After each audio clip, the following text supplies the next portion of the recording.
હું કંઈ નથી બોલવાનું. પ્રાઇવેટ લાઈફ છે અમારી. નયનને એક પડતી ને મારા હાથની, ચપ ચપ બધું બોલવા માંડતો. હા આવો લો મારો. કોલેજના સર્વેમાં બરાબર જ કહેતા હતા કે જે છોકરાને ઘરે માર પડે ને ઇમોશનલી દૂર થઈ જાય.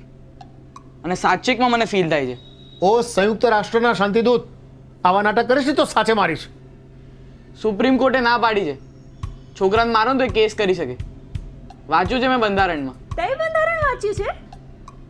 પપ્પા મારઝૂડ ના કરો. 5 વર્ષની જેલ થશે કાં તો 5 લાખ રૂપિયા આપવા પડશે. સ્પેસ આપો, સામેથી કહેશે. તે શું કામ બંધારણ વાંચ્યું? અરે હક છે અમારો. પપ્પા તમારે વાંચવું જોઈએ. આપણે છે ને બંધારણ લાવીએ ઘરમાં અને મંદિરની બાજુમાં મૂકી દઈએ. હા. શું નામ છે એનું? સોરી બાપ, નામ ના કહી શકું. મારી જવા દો, એની પ્રાઇવસીની વાત છે. હા તો એને કે રાખે તને ભરો બેગ ને ઉપડો.